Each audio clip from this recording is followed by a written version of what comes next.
Hello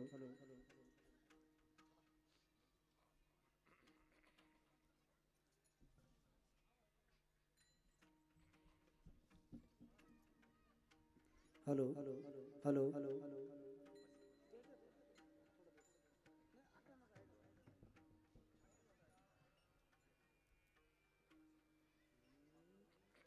hello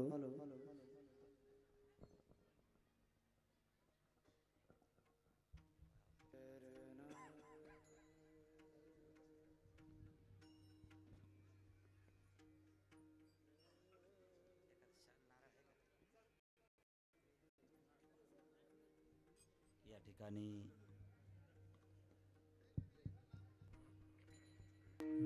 BJP नेते माननीय एकनाथ साहेब जाधव साहेबांचा कॉलनीमध्ये झालेला आहे।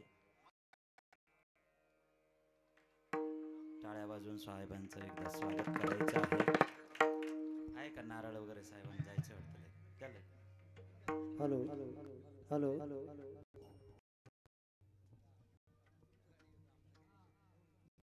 गंगा पालिकेतर्फे पूजन साहेब ठिकाणी करायचं आहे।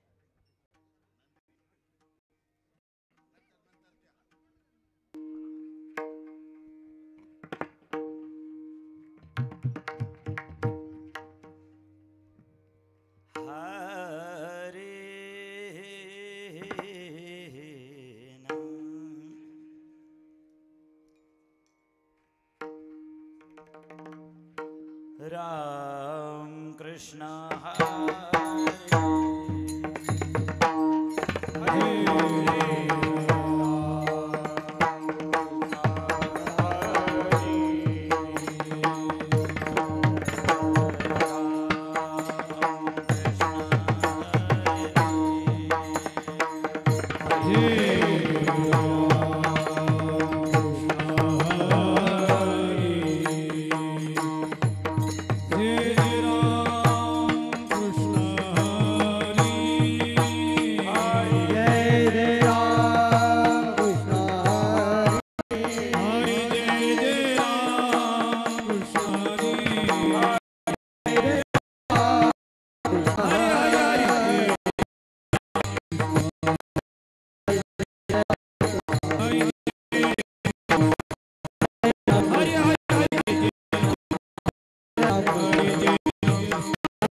द्या आवाज द्या द्या थोडा द्या.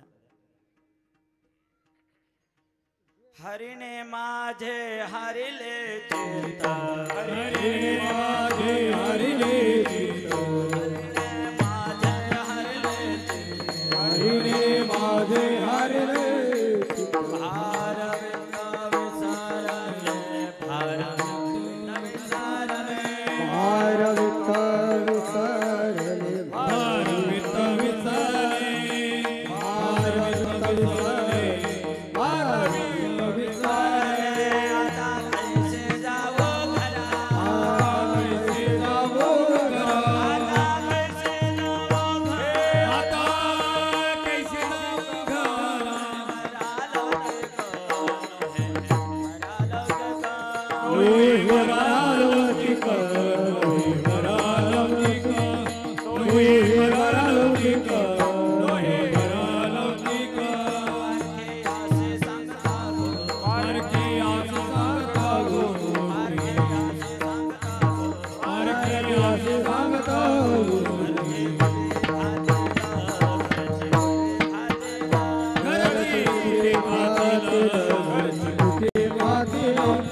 भारत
हरिभक्त परायण गोपीनाथजी महाराज आणि दत्तात्रय महाराज काळे चिंचोडगाव या ना पुढे या पुढे हा माईक घ्या या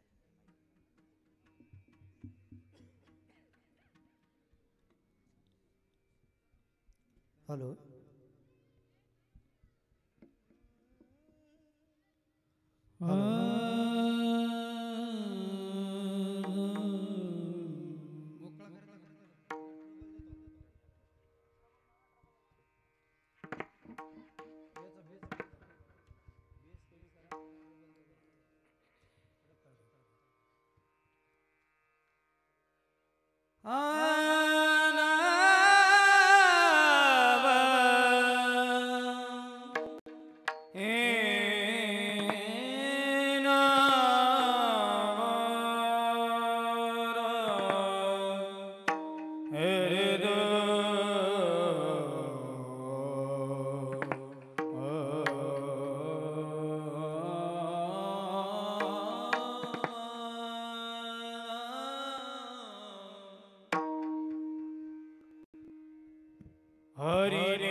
Bye.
नोहेवर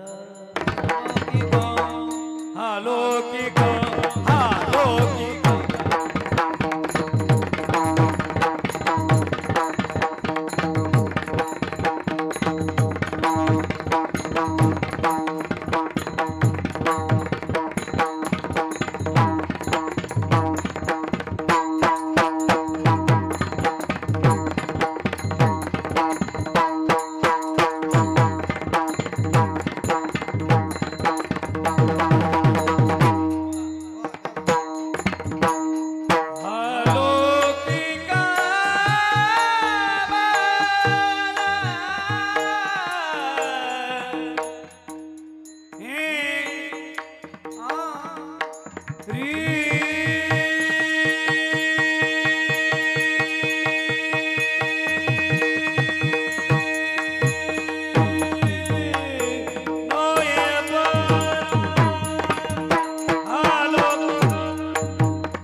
हरिने माझे हरिले चित्त, हरिने माझे हरिले चित्त, भारवित्त विसरले, आता कैसे जाऊ घरा, नोहे बरा लौकिक, पारखी असे सांगता गोष्टी, पारखी असे सांगता गोष्टी, घरचे कुठे खातील, आता कैसे जाऊ घरा, नोहे बरा लौकिक, तुका म्हणे निवांत राहे, तुका म्हणे निवांत राहे, पाहिले पाहे परतोनी, आता कैसे जाऊ घरा, नोहे बरा लौकिक, वक्रतुंड महाकाय सूर्यकोटि समप्रभ, निर्विघ्नं कुरु मे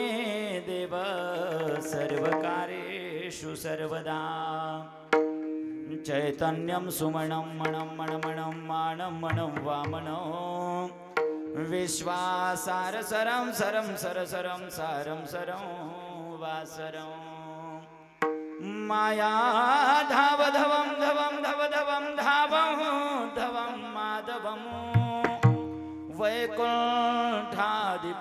भवं भवं भव भवं भावं भव शांभवं, पांडुरंगा करू प्रथम पांडुरंगा करू प्रथम, पांडुरंगा करू प्रथम, दुसरे चरण संतांची, दुसरे चरण संतांची, दुसरे चरण संतांची, त्यांच्या कृपादाने कधी जाविसा, त्यांच्या कृपादाने कधी जाविसा, त्यांच्या कृपादाने कधी जाविसा, त्यांच्या कृपादाने कधी जाविसा, बाबाजी सद्गुरुदास तुका, बाबाजी सद्गुरुदास तुका, बाबाजी दास तुका, पांडुरंगा करू प्रथम नमन, दुसरे चरण संतजिया, त्यांच्या कृपादानी कथेचा विस्तार, बाबाजी सद्गुरुदास तुका, हरिणे माझे हरले चित्त, भार वित्त विसरले, आता कैशी जाऊ घरा, नोहे बरा लौकिक. प्रस्तुत प्राप्तस्थळी जीवनगंगा मित्र मंडळ आयोजित असलेला अखंड हरिनाम सप्ताह, ग्रंथराज ज्ञानेश्वरी पारायण, हरिपाठ काकडा आणि मर्यादा पुरुषोत्तम रामप्रभूंची रामकथा गेल्या 8 दिवसापासून आपण या ठिकाणी श्रवण करत होतो. आज या कार्यक्रमाची सांगता आहे, आज या कार्यक्रमाचा काला आहे आणि काल्याच्या कीर्तनाकरता वैराग्याचे मूर्तिमंत पुतळे देहू निवासी जगद्गुरु श्री तुकोबाराय यांचा 4 चरणाचा अभंग सेवेकरता निवडला.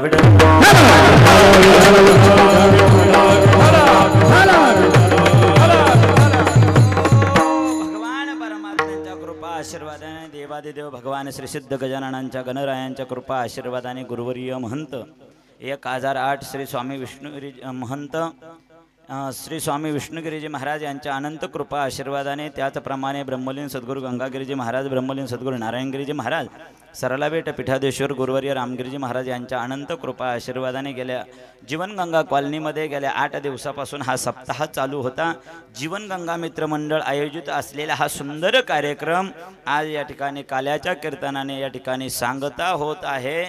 कीर्तन चालू झालं आपला आत्ता आणि संपवायचं आहे 9:15ला. कितीला?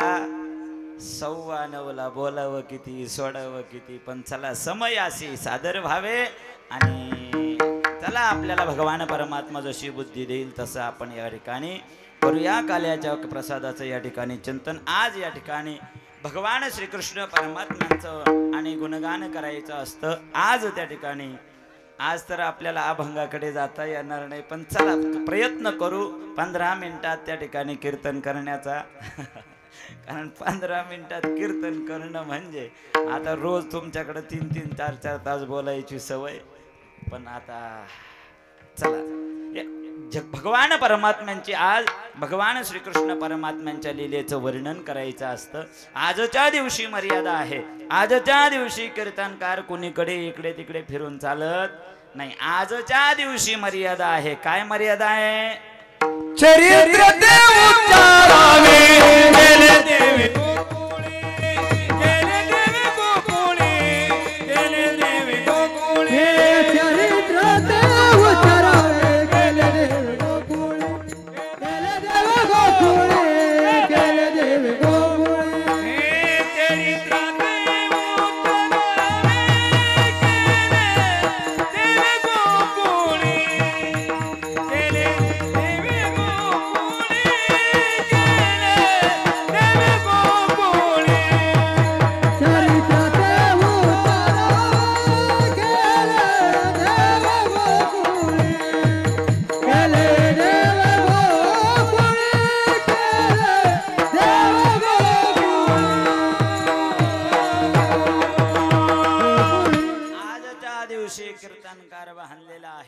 चरित्र ते उच्चारावे.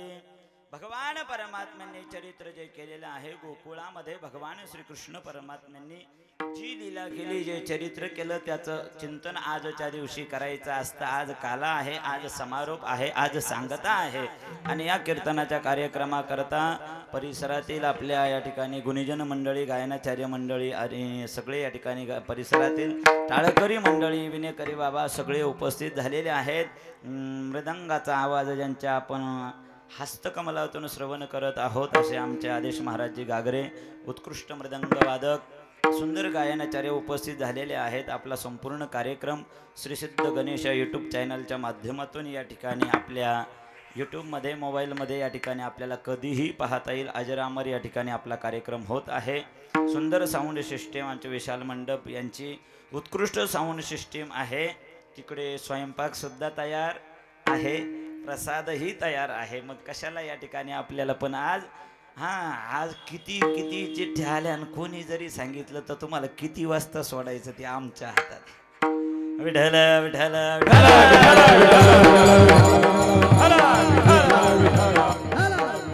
हो भगवान परमात्म्यांचे आज 7 दिवसापासून आपण कथा केली, 7 दिवसापासून पारायण केलेलं आहे.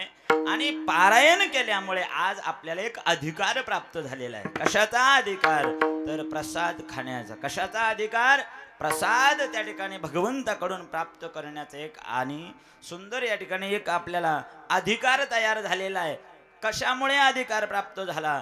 पारायण केलं म्हणजे भगवंताचं त्या ठिकाणी भजन केलं, पारायण केलं, भगवंताची त्या ठिकाणी सेवा केली, काकडा केला असेल, पांडुरंगाची सेवा केलेली आहे, हरिपाठ म्हणला असेल, आपण देवाची सेवा केलेली आहे. कथेकरिता येऊन बसले असेल 7 दिवस देवाची आपण कथा श्रवण केलेली आहे. आणि नसेल 7 दिवस, 1 दिवस तरी त्या ठिकाणी आपण कथेकरता आलेला असाल. 7 दिवस आपण या ठिकाणी वेगवेगळे उपक्रम, वेगवेगळे कार्यक्रम याचा त्या ठिकाणी आणि लाभ घेतला. आणि ही सेवा करून, नामस्मरण करून, चिंतन करून, हरिपाठ काकडा करून, कथा श्रवण करून आपल्याला अधिकार प्राप्त झालेला आहे. कशाचा? प्रसाद सेवन करण्याचा.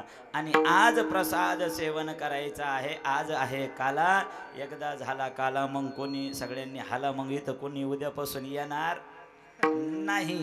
एकदा काला झाला मग कोणी या ठिकाणी येणार नाही. काला म्हणजे सांगत आहे, काला म्हणजे परिपूर्णता आहे. आणि मंदिराच्या बाकीच्या त्या ठिकाणी खांबामध्ये आणि वरच्या कळसामध्ये जसा फरक असतो, बाकीचे कीर्तन खालचे असतात. पण आज काला म्हणजे कळस असताना शोभणारं कीर्तन. आणि आज या काल्याच्या चिंतनामध्ये जगद्गुरु तुकोबरायांनी आणि गवळणींची जी अवस्था झालेली आहे त्या अवस्थेचं चिंतन केलेलं आहे. विठ्ठल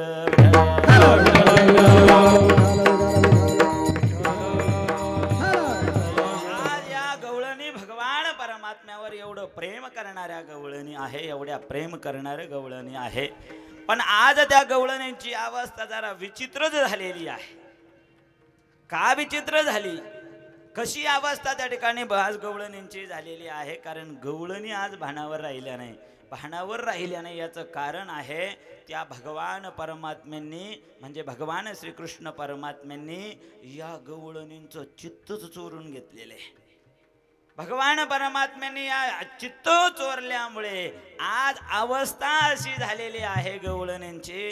अहो, मस्तकावर घेतलेलं आहे दही, डोक्यावर घेतलेलं आहे माखण, पण जेव्हा विकण्याकरता मथुरेमध्ये गेल्या काय म्हणू लागल्या? गोविंद घ्या कोणी दामोदर जागे, गोविंद घ्या कोणी दामोदर जागे, गोविंद घ्या कोणी दामोदर घ्या, गोविंद घ्या कोणी दामोदर घ्या. हे जवंत वासती मथुरी जागे, जवंत वासती मथुरेचा तुडीवरी तुडी गवळण हात निघाली, तुडीवरी तुडी गवळण हात निघाली. हे धुडीवारी धुडी गवळणी साता निघाली, धुडीवर धुडी गवळणी साता निघाली, साता निघाली.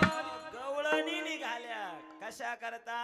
माखन विकण्या विकण्याकरता दही दूध विकण्याकरता आणि गल्ल्या गल्ल्याने फिरू लागल्या आणि म्हणू लागल्या गोविंद घ्या कुणी दामोदर घ्या गे तव तव हासती मथुरेच्या गे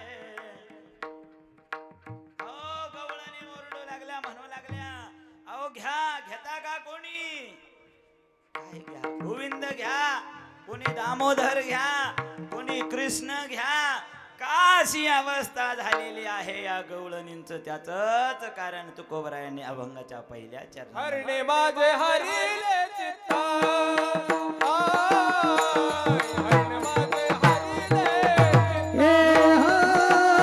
हरणे माझे हरिले हरिणे माझे हरिले चित्त हरिणे माझे हरिले चित्त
गवळणी सगळ्या विसरून गेलेल्या आहे स्वतःला आणि स्वतःला विसरून गेलेले आहे अहो स्वतःला विसरणं सोडा डोक्यावर विकण्याकरता काय आणलेलं आहे हे सुद्धा गवळणींना लक्षात राहिलं नाही गोविंद घ्या कोणी दामोदर घ्या दही विकण्याकरता आणलं लोणी विकण्याकरता आणलं आणि दही दूध लोणी विकण्याकरता माखन आणलेलं आहे पण माखन घ्या कोणी म्हणत नाही मग गोविंद घ्या दामोदर घ्या अशी अवस्था का झालेली आहे कारण आज या गवळणींचं चित्त काही ठिकाणावर राहिलेलं नाही गवळणींचं चित्त हरिने माझे हरिले चित्त आणि भार वित्त विसरले अहो डोक्यावर भार आहे कशाचा भार आहे कशाचा लोण्याचा भार आहे दुधाचा भार आहे आणि हे भार विकून म्हणजे दही दूध दोन्ही लोणी विकून काहीतरी वित्त आणायचं आहे धन प्राप्त करायचं आहे याचा सुद्धा विसर पडून गेला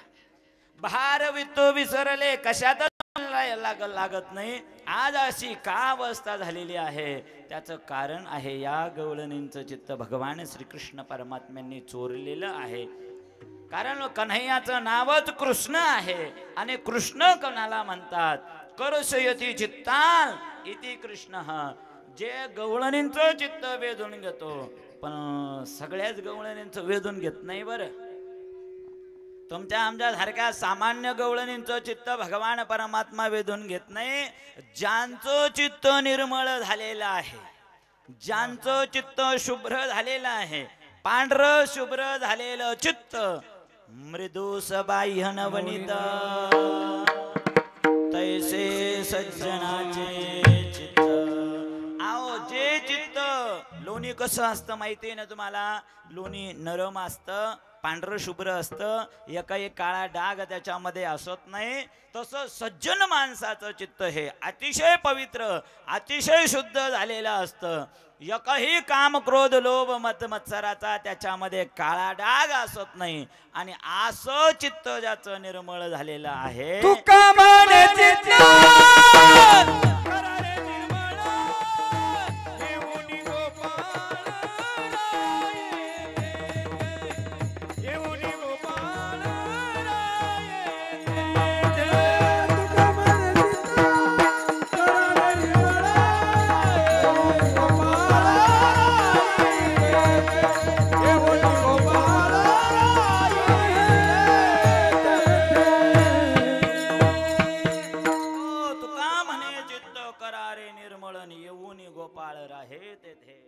त्या ठिकाणी ताऱ्यावर राहिलं नाही, कारण एकाकडे चित्त लागलेलं आहे आणि मग दुसऱ्याकडे चित्त त्या ठिकाणी लागत नाही. बघा, परमहंस श्री सुखदेवजी महाराजांनी भागवत कथा राजा परीक्षिताला सांगितले, सगळ्यांना माहिती आहे.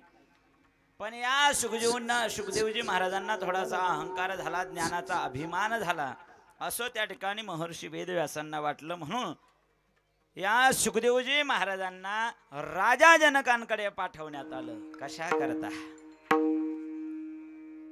कशा करता तर अहंकार समाप्त करण्याकरता जेव्हा जनकांकडे पाठवण्यात आलं, जनकांनी जेव्हा सुखदेवजी महाराजांना पाहिलं आणि सुखदेवजी महाराजांनी काही प्रश्न विचारले. तुम्ही एवढ्या त्या ठिकाणी भोगामध्ये राहतात तरी सुद्धा तुम्ही ज्ञानी कसे, एवढे विद्वान कसे?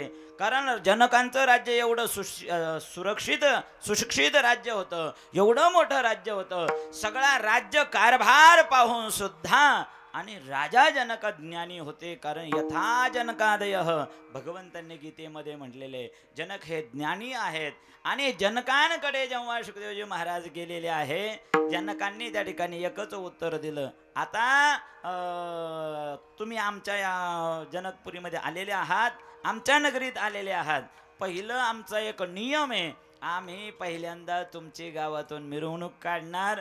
पण आता तुमचं सगळे रांगोळ्या काढल्या सुंदर, त्या ठिकाणी आपली जशी आता या ठिकाणी निघाली ना शोभायात्रा, त्याचप्रमाणे आणि त्यांना रथावर बसवण्यात आलं.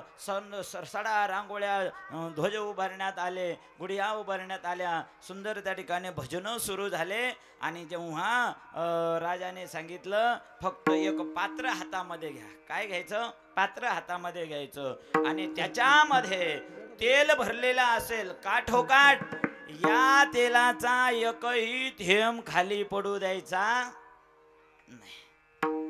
अहो, सुखदेवजी महाराजांनी ते पात्र हातामध्ये घेतलं आणि तेलाचं भरलेलं पात्र, जे सुंदर भजनं होऊ लागले, एवढी सुंदर नगरी सजवलेली आणि सगळी त्या ठिकाणी मिरवणूक चालली ना, एक तासभर चालले ना. पुन्हा जनकपुरीमध्ये आल्यानंतर ते तेलाचं पात्र आणि दुसऱ्याकडे दिलं, एकही थेंब पडला नव्हता. सुखदेवजींना आनंद झाला, बरं झालं आपल्याकडून एकही तेलाचा थेंब पडला नाही.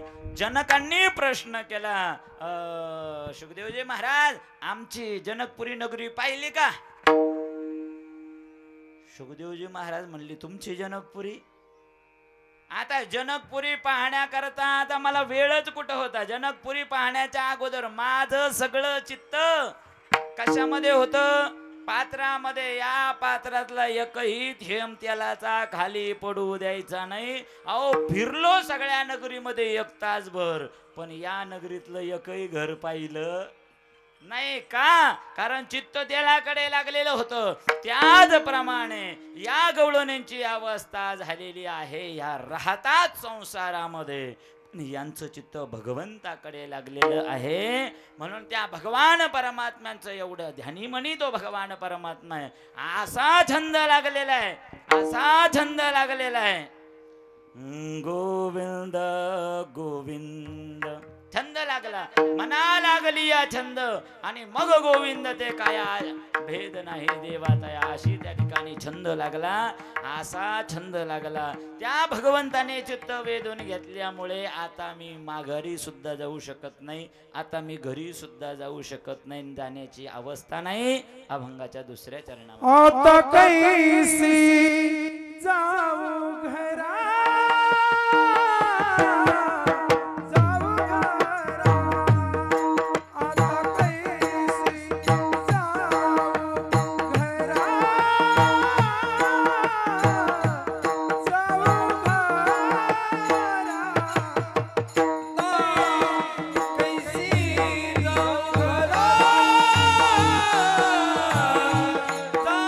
आता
गवळणींची अवस्था अशी झालेली आहे की गवळणी आता घरी जाऊ शकत, घरी जाण्याची इच्छा गवळणींना त्या ठिकाणी नाही, म्हणून गवळणींची अवस्था अशी झालेली आहे. कारण या गवळणींचं चित्त आणि भगवान परमात्म्यांनी वेधून घेतलेले, चित्त चोरून घेतलेले. कारण भगवान परमात्म्याने माखन चोरी लीला केली म्हणजे काय तर चित्त चोरलेलं आहे. ज्यांचं चित्त निर्मळ झालेलं आहे, निर्मल मन जन सो मोही पावा, मोही कपट छल छिद्र न भावा, ज्याचं निर्मळ झालेलं चित्त आहे त्याचाच मी स्वीकार करतो. ज्याचं चित्त आणि मलिन असेल, ज्याच्या चित्तामध्ये काम क्रोध लोभ मद मत्सर अहंकार इत्यादी त्या ठिकाणी वासना भरलेल्या असतील, तिथं त्याचं चित्त भगवान परमात्मा कधीच चोरत नाही. या भगवंतांनी या गवळणींचं चित्त वेधून घेतल्यामुळे आणि जणू विदेह अवस्था यांना प्राप्त झालेली आहे.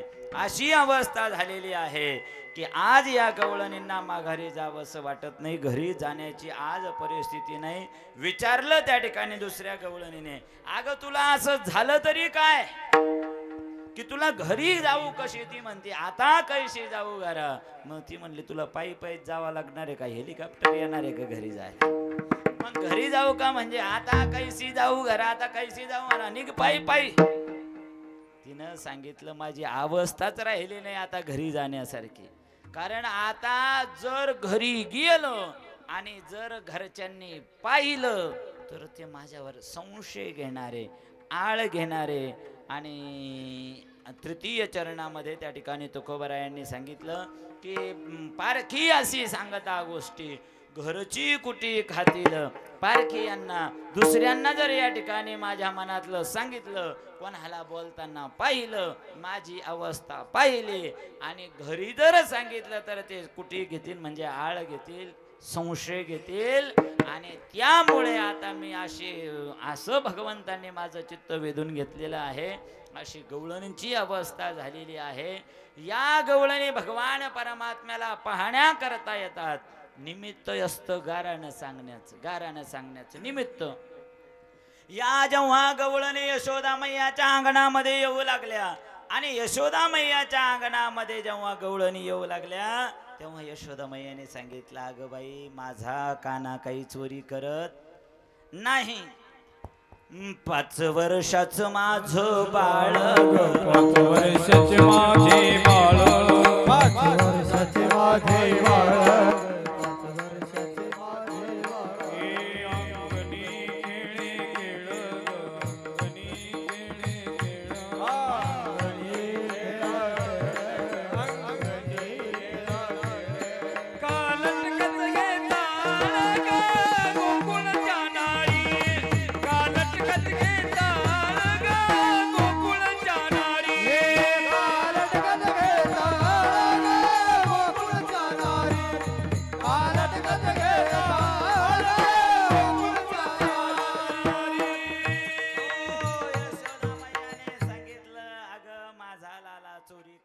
पैकी नाही सावळा ग चिमणा माझा, गवळणी तर खेळे राजा.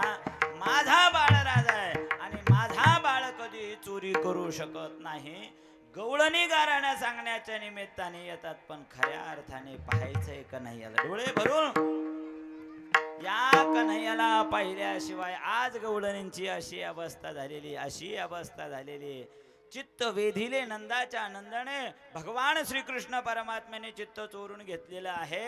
आणि चोरून घेतलेला असल्यामुळे बाकीच्या साधनांचा जर विचार केला, ज्ञानाच्या मार्गाचा, कर्माच्या मार्गाचा, वैराग्याच्या मार्गाचा जर विचार त्या ठिकाणी केला तर तिथं आपल्याला योग चित्तवृत्ती निरोध. योग म्हणजे काय?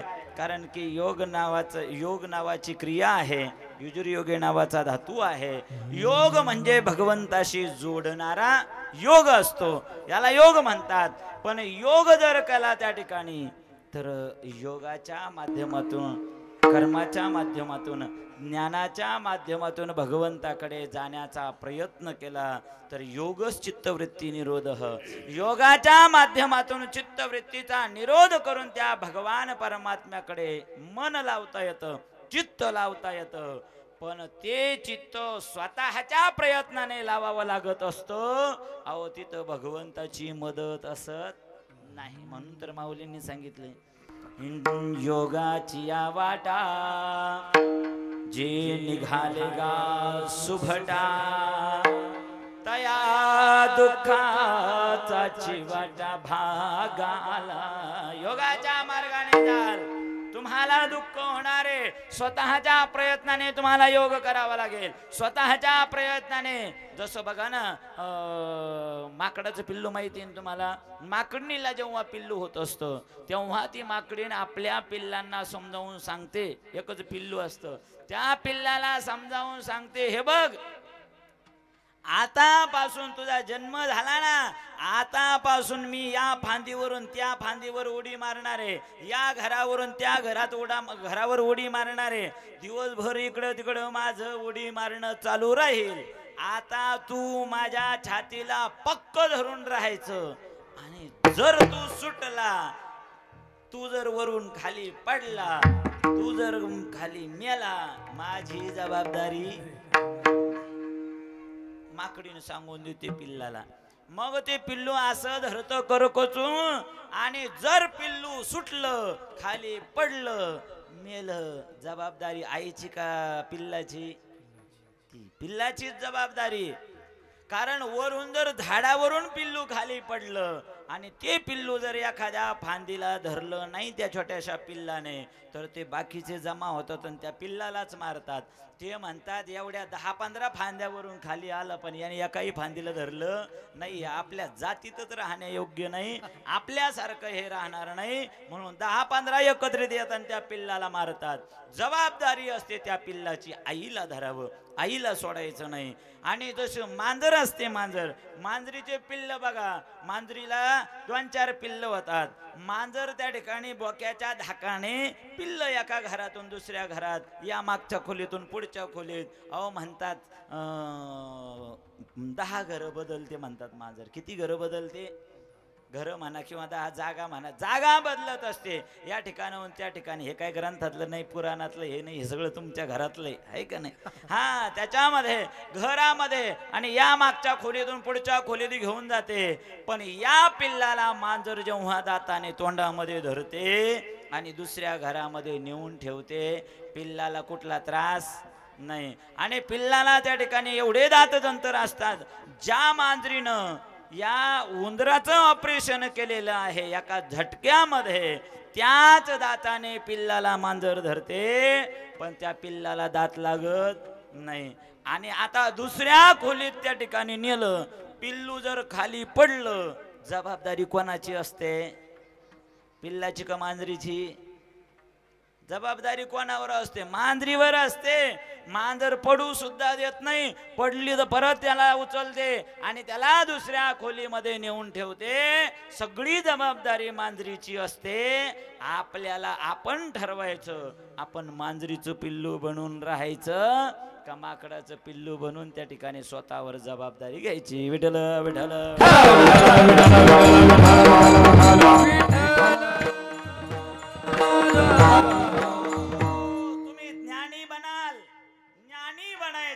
तर तुम्ही माकडाचं पिल्लू बना. योगी बनायचं तुमच्या हिमतीवर. ज्ञानी बनायचं तुमच्या हिमतीवर. वैराग्यवान त्यागी बनायचं तुमच्या हिमतीवर. अहो पण जर भक्त बनलं तर सगळी जबाबदारी देवावर पडते. आपली स्वतःची जबाबदारी सुद्धा देवावर त्या ठिकाणी पडते. अहो चित्त बाकीच्या साधनांमध्ये स्वतःला लावावं लागतं पण भगवंताचं भक्त झालं का देव स्वतःच चित्त वेधून घेतो. विठ्ठल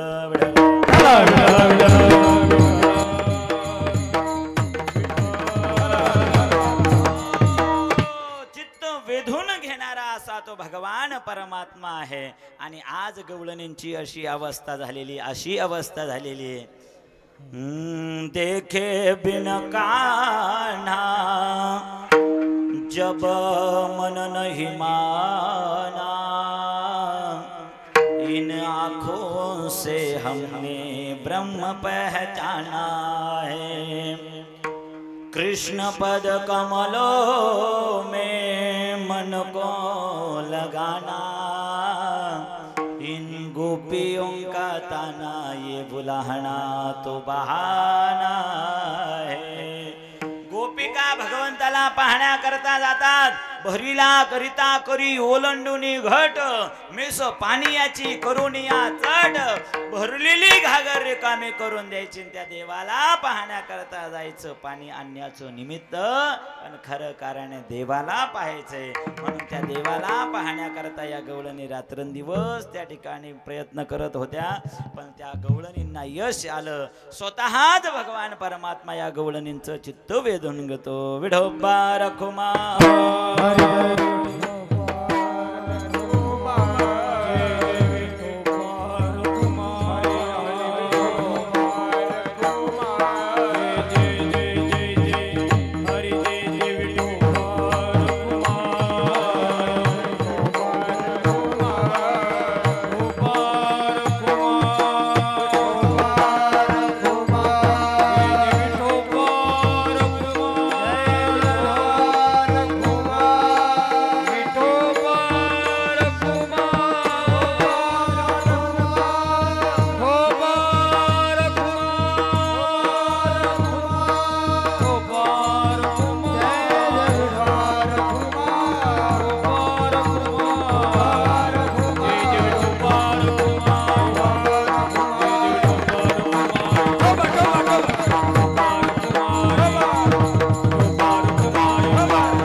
भगवान परमात्माने चित्त चोरलेले आहे. भगवान जेव्हा चित्त चोरतात, या गवळणींची अवस्था झालेली आहे, स्वतःला विसरून गेलेले आहे.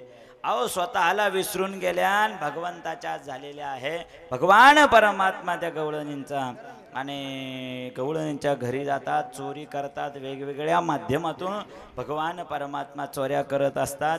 यशोदा मैया म्हणते, माझ्या लालाची एकतरी चोरी तुम्ही रंगे हात धरून जर दाखवली तरच मी समजेन की माझा लाला चोरी करतो, अन्यथा माझा लाली चोऱ्या करत नाही. चोऱ्या करण्याकरता भगवान परमात्म्याने वेगवेगळ्या त्या ठिकाणी खोड्या केलेल्या आहे, लीला केलेल्या आहे. माखन चोरी लीला, एवढी सुंदर लीला आहे, एवढी सुंदर लीला आहे, पण आपला टाइम चाललेला आहे पुढे. आता काय सांगावं तुम्हाला. हा, भगवान परमात्म्याने एवढी सुंदर लीला केलेली आहे.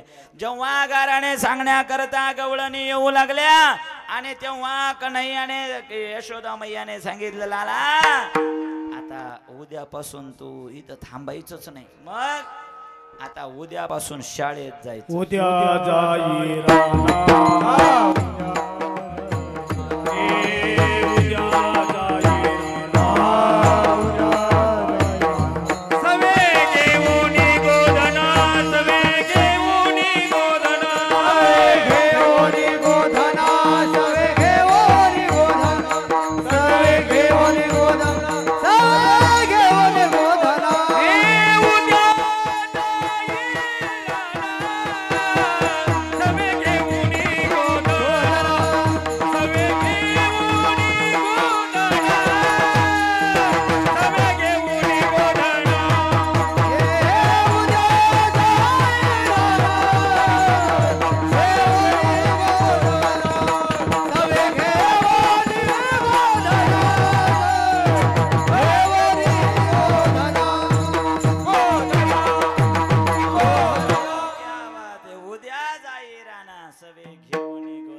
बालगोपाळांना बोलवलं आणि बालगोपाळांना भगवान श्रीकृष्ण परमात्म्यांनी आणलेलं आहे.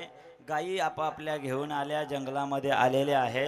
अहो आपले सगळे इंद्रिय आहे ना, हे इंद्रिय आपल्या गायी सुद्धा आपले इंद्रिय रूपी गायी भगवान परमात्म्याकडे त्या ठिकाणी पालन करण्याकरता द्यायच्या. कारण या इंद्रियांना देखना इंद्रियों के न घोड़े भगे, इनको हरदम तो सैयों के कोड़े लगे. मन के रथ को सुमार्ग चलाते चलो, कृष्ण गोविंद गोपाल गाते चलो, मन को विषयों के विष से हटाते चलो, याद आएगे उनको कभी ना कभी, कृष्ण दर्शन तो देंगे कभी ना कभी, उनको मन से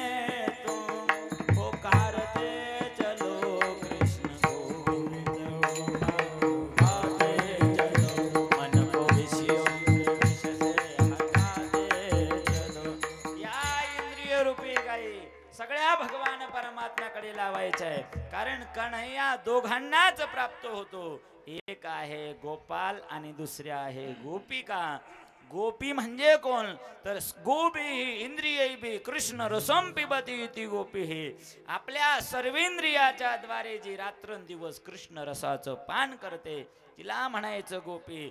आणि गोपाल कोणा मला म्हणायचं गाम पालयती ती गोपाल, जे गायींचं पालन करतात, इंद्रिय रूपी गायी जे सांभाळतात त्यांना गोपाल म्हणतात. आणि भगवान परमात्मा असा कोणालाही भेटण्याकरता रिकामा नाही. तो काही बाजारचा भाजीपाला 10 रुपये दिले आणि एक मेथीची जुडी घेतली एवढा स्वस्त देव नाही ना. त्या भगवान परमात्म्याने त्या भगवान परमात्म्या करता सगळं जीवन खर्च करावं लागतं, जीवन जाळावं लागतं.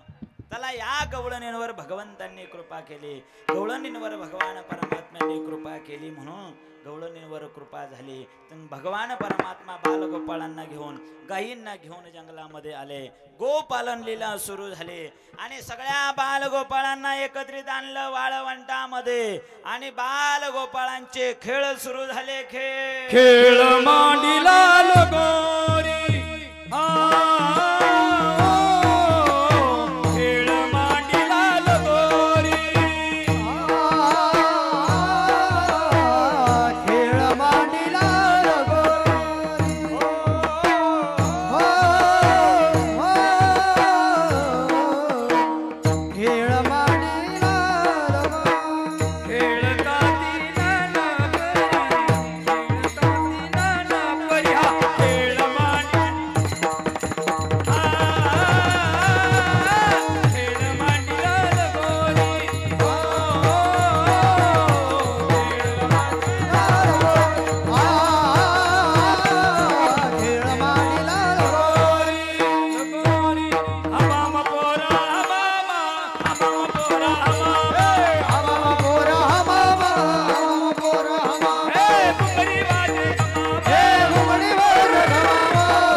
खेळ सुरू झालेला आहे बालगोपाळांसोबत.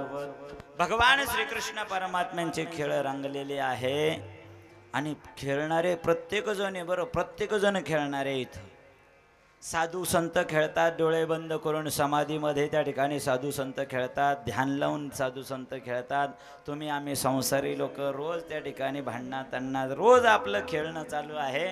सगळेच जण खेळणारे आहे, योगी त्यागी तपस्वी साधक मंडळी सगळेच त्या ठिकाणी खेळणारे आहे आणि आपलाही खेळ बराच चालू आहे. बालगोपाळांचे जेव्हा वेगवेगळे खेळणे सुरू झाले तेव्हा बाल कन्हैयाने सांगितलं सारा विट्टी दांडू आणि काही खेळ मांडू. विट्टी दांडूचा खेळ त्या ठिकाणी मोडला आणि जेव्हा वेगवेगळे खेळ सुरू झालेले आहेत आणि चकव्याचा खेळ सुरू झाला. चकव्याचा खेळ माहिती आहे तुम्हाला? नाही माहिती? चकव्याचा खेळ म्हणजे मंडपात खेळता येतो, बसल्या बसल्या खेळता येतो, कुठं पण खेळता येतो. सांगू का?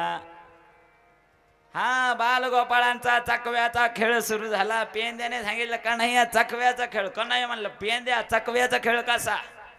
पेंद्याने सांगितलं कन्हैया सरळ आहे, सोपा आहे, सांगू का?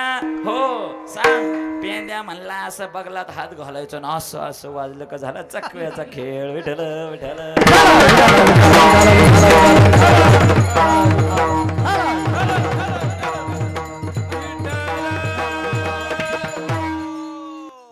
वेगवेगळे खेळ सुरू झाले आणि बालगोपाळांना त्या ठिकाणी भूक लागल्या. पेंद्या वाकड्या श्रीदामा बालगोपाळ एकत्रित आले. कन्हैयाला जेव्हा घेऊन आले, कन्हैया आता गायींची वळती हाणून आण, गायींची वळती हाणून आणली आणि बालगोपाळांना एकत्रित केलं. सगळे बालगोपाळ एकत्रित येऊन त्या ठिकाणी सुंदर काल्याचा प्रसंग भगवान श्रीकृष्ण परमात्म्यांनी सगळ्या बालगोपाळांची शिदोरी एकत्रित केली. शिदोरी म्हणजे काय? शिदोरी ते पाप पुण्याची शिदोरी एकत्रित केली. भगवंतांनी सांगितलं माझी जशी शिदोरी आहे, शुद्ध आहे, माझ्यासोबत मिलन करायचं असेल, कारण आज काला म्हणजे एकता, काला म्हणजे जीव आणि शिव एक होणं, हा खऱ्या अर्थाने त्या ठिकाणी काला आहे. काला म्हणजे प्रसाद आहे. प्रसाद असतो प्रसन्नता. प्रसाद जर प्राप्त झाला तर जीवनामध्ये प्रसन्नता आली पाहिजे. नाहीतर 8 दिवस जोपर्यंत सप्ताह राहतो तोपर्यंत प्रसन्नता, तोपर्यंत धार्मिकता, तोपर्यंत सगळे धार्मिक.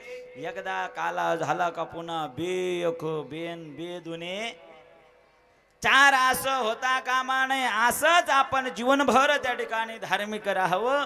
काला करत असताना भगवान परमात्म्यांनी बालगोपाळांना एकत्रित करून शिदोऱ्या आणल्या आणि बालगोपाळांना भगवान परमात्मा त्या ठिकाणी वर्तुळाकार बसलेली आहे बालगोपाळ. आणि यमुना मैयाच्या वाळवंटामध्ये भगवान परमात्मा बालगोपाळांना काल्याचा प्रसाद खाऊ घालू लागले.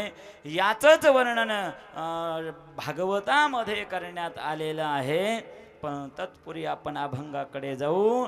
भगवान परमात्म्यांकडे पाहून गवळणींची अशी अवस्था झालेली आहे, मागे जाऊ शकत नाही, घरी जाऊ शकत नाही. मग भगवंतांनी सांगितलं गवळणींनो, तुकोबाराय म्हणले तुम्ही मग आता फक्त निवांत राहा, काहीच करू नका. अभंगाच्या शेवट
अंतराही पाहिले पाहे परतोनी आता कैशी जाऊ घरा नोहे बरा लौकिक. या ठिकाणी धावत्या वेळामध्ये आपण अभंगांचं चिंतन या ठिकाणी केलेलं आहे.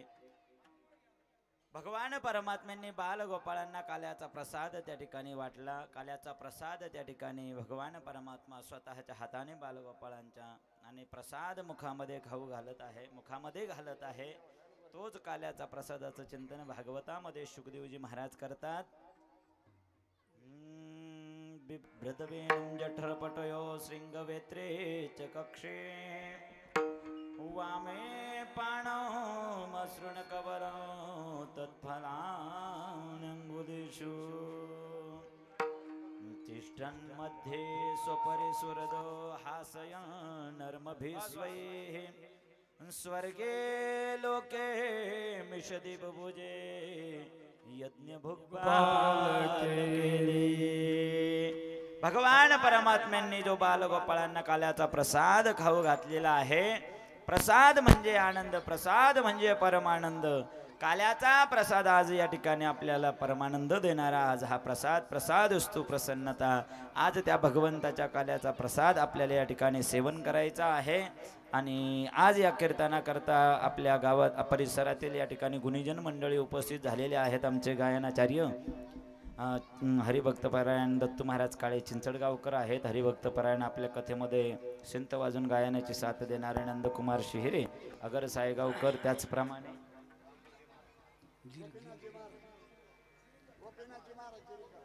गोपीनाथजी महाराज या ठिकाणी आगमन झालेलं आहे. जिरीकर महाराजांना या ठिकाणी धन्यवाद. त्याचप्रमाणे इकडले सीताराम बापू या ठिकाणी आलेले आहेत. आपल्या गावातील ज्येष्ठ श्रेष्ठ भजनी मंडळी आपले राजपूत काका आहेत. त्याचप्रमाणे मस्के साहेब आहेत. आमचे कदीम शहापूरचे भास्कर दादा पवार आणि महिला मंडळी टाळ घेतलेल्या विना घेतलेले बाबा यांनाही या ठिकाणी शिंदे साहेबांना शिंदे साहेबांना या ठिकाणी धन्यवाद. झालेली आता ही कीर्तन रूपी सेवा या ठिकाणी समाप्त करूया. ज्यांची उत्कृष्ट साऊंड सिस्टीम आहे विशाल मंडप त्यांनाही धन्यवाद. ज्यांनी या ठिकाणी उत्कृष्ट असा मृदंग वाजवला आमचे आदेश महाराज गागरे त्यांनाही या ठिकाणी धन्यवाद. भगवान परमात्म्यांनी जसा काला केला तसाच काला आपणही या ठिकाणी सेवन करूया. विठ्ठल जय विठ्ठल जय विठ्ठल जय